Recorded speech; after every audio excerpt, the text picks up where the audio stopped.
За Монголын хөрөнгөний бирж хувьцаат компани 25 оны 3 дугаар улирлын санхүүгийн тайлан гарсан байна. За тайлантаа нэдүүлээ товчхон танилцъя. За эхний хэсэг бол тайлангийн нүүр харагдаж байна.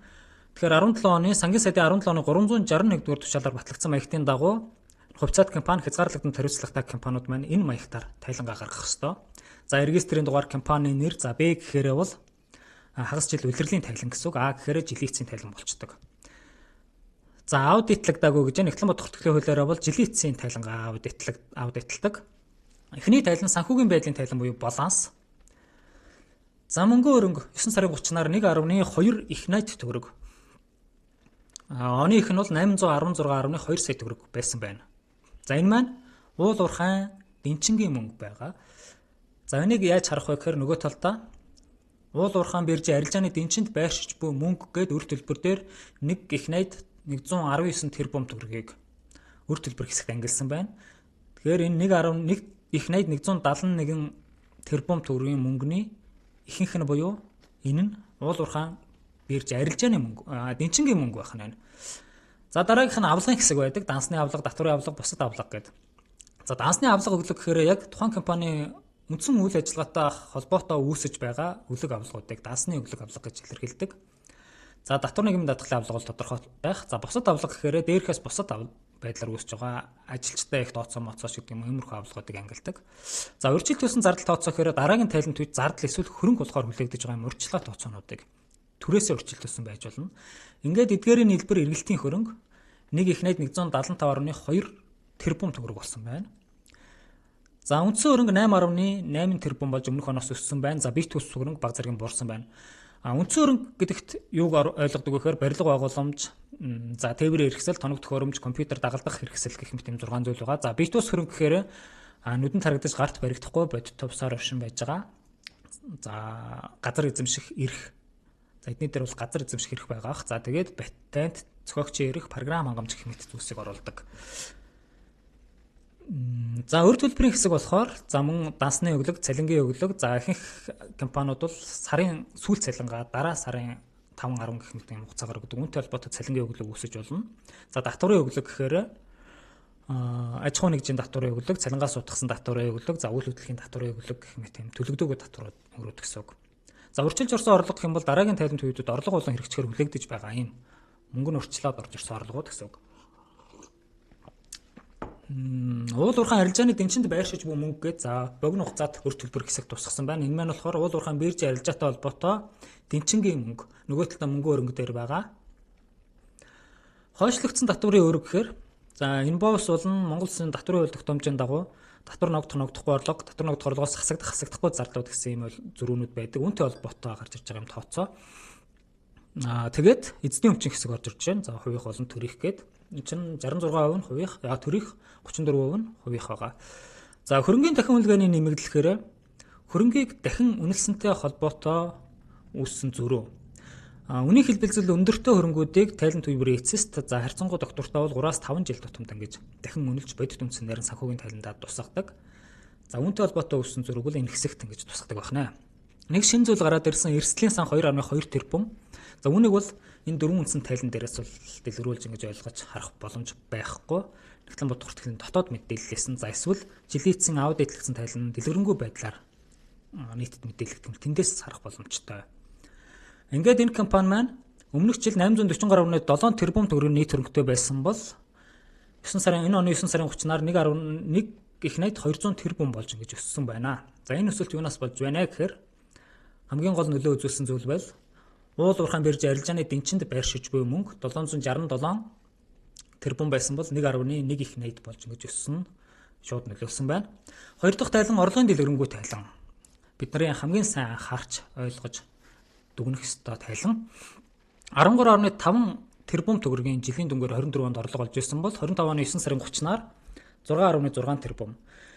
Тэгэхээр яг үндсэн үйл ажиллагааны орлого бол өмнөх оны түвшинд хүрэхээргүй байна те. За 6.6-аас улиралдаа хуваачж харж чинь нэг улирал 2 тэрбум. Тэгэхээр багцаагаар гэхээр 8-9 тэрбумын орлого болохоор байна. За тэгвэл борлуулалтын өртөг гэдэг маань яг борлуулалтын орлого үндсэн үйл ажиллагааны орлого олохдоо шууд хамааралтай гарч байгаа зардлуудыг энэ хэсэг тайлгадаг. Жишээлбэл энэ балыг худалдаалдаг компанийн хувьд энэ балыг худалдаж авахд төлсөн мөнгө нь борлуулалтын өртөг болдог.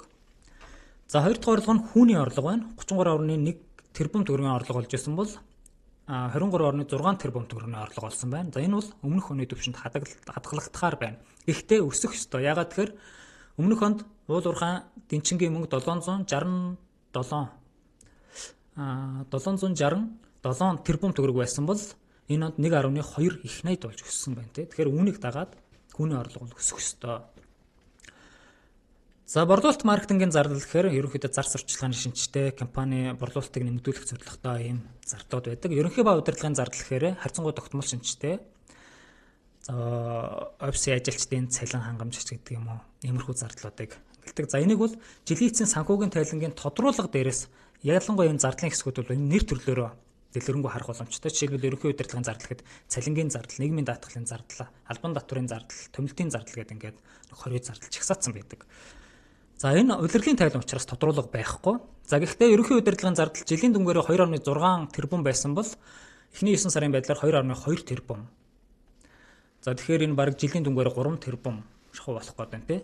За тэгээ энэ орлогын үзүүлэлттэй харьцуулж болно. Тэгвэл үндсэн үйл ажиллагааны орлого бууралттай байхад энэ ерөнхий ба удирдлагын зардал өсөхөөр байна. Энэ чинь мэдээж цэвэр ашигт нөлөөлнө гэсэн үг. За борлуулалт маркетингийн зардал жилийн дүнгээр 671 сая байхад энэ оны хувьд эхний 9 сарын 525 сая төгрөг байна ч гэдэг юм уу. Борлуулалт маркетингийн зардлыг мөн ерөнхий удирдлагын зардал шиг жилийн эцсийн санхүүгийн тайлангийн тодруулга дээрээс нь дэлгэрэнгүйгээр нэм харах боломж байдаг. За бусад зардал энэ дээр бол одоо хандив тусламжийн зардал гэдэг юм уу, найдваргийн авлагын зардал, алдан тургуулийн зардал гэдэг юм иймэрхүү зардлууд мөн дэлгэрэнгүйгээр нь жилийн эцсээр нь харах боломж байгаа. Валютын аншийн зөрүүний олз гард за 320.9 сая төгрөгийн юм олз үүссэн байна. Ингээд татврын өмнөх ашиг нь 23.5 тэрбум, за орлогын албан татвар 2.3 тэрбум. Ингээд татврын дараах буюу цэвэр ашиг эхний 9 сарын байдлаар 21.1 тэрбум төгрөгтэй гарчээ. За өмнөх онд бол жилийн дүнгээр 34.2 тэрбум төгрөгтэй гарсан байна. За өмнөх оноохоор жишгээр нь тооцох юм бол яг цэвэр ашигын хувьд нэг 4 орчим тэрбум төгрөг юм дутуу гарсан. За гэхдээ 10, 11, 12 буюу 4-р улиралд үндсэн үйл ажиллагааны орлого өсөх юм боломж байгаа. Ягаад тэгэхээр уул уурхайн ч юм уу биржийн за ялангуяа хувьцааны арилжааны идэвхч гэсэн нэмэгддэг юм хандлага байгаад байдаг. За дээрэс нь дэнчингийн мөнгнөөсөө бас хүү болох боломжтой. За өмчийн өөрчлөлтийн тайлан буюу 3 дугаар тайлан бол санхүүгийн байдлын тайлангийн л доотлын энэ хэсэг гэсэн үг. Энэ хэсэг. Өмч өссөн юм уу буурсан юм уу тэгээд хуримтлагдсан ашиг хэд болж байгаа ингээд энэ л хоёр гол үзүүлэлтүүдийг харуулдаг. Нэг зүйл орхисон байна. Хөрөнгийн дахин үнэлгээний нэмэгдэл гэдэг зүйл байгаа. За энэ маань бол мөн үндсэн хөрөнгийг дахин үнэлсэнтэй холбоотой ингэж үүсдэг данс байгаа. За дөрөв дэх тайлан болохоор мөнгөн гүйлгээний тайлан тухайн компани мөнгөн урсгалыг л харуулдаг тайлан. Ингэхдээ 3 хэсгээр харуулна. За үндсэн үйл ажиллагааных, тэгээд хөрөнгө оруулалтынх, за санхүүгийн үйл ажиллагаа. Үндсэн үйл ажиллагааны хэсгээр болохоор тэгээд дотроо орлого зарлага гэсэн юм хэсгүүдтэй. Үндсэн үйл ажиллагааны мөнгөн гүйлгэн дээр яг үндсэн үйл ажиллагаатай холбоотой орж ирсэн орлого буцаагаад ажилчдад төлсөн мөнгө, за бараа материал худалдаа авахд төлсөн мөнгө, төлс шатхуун төлсөн мөнгө гэдэг юм үндсэн үйл ажиллагаатай холбоотой мөнгө орсуулуудыг тайлгнадаг. Хөрөнгө оруулалтын үйл ажиллагаа гэхээр тухайлбал үндсэн хөрөнгө худалдан авах, эсвэл магадгүй аль нэг үндсэн хөрөнгөө борлуулах иймэрхүү мөнгө урсгалыг. За санхүүгийн үйл ажиллагаа гэхээр тухайлбал зээл авсан, зээл төлсөн ч гэдэг юм уу те иймэрхүү юм урсгалуудыг ингэж 3 ангилж харуулдаг байна. За бараа борлуулсан үйлчлэгээний орлого за 6.2 тэрбум төгрөг. За энийг тэгвэл орлогын дэлгэрэнгүй тайлангийн борлуулалтын орлоготой харьцуулж харна. Өөрөөр хэлэх юм бол энэ компани орлогын мөнгөөр хэрэгжиж байгаа байдал нь хэр байгаа юм бэ гэдгийг харж болно.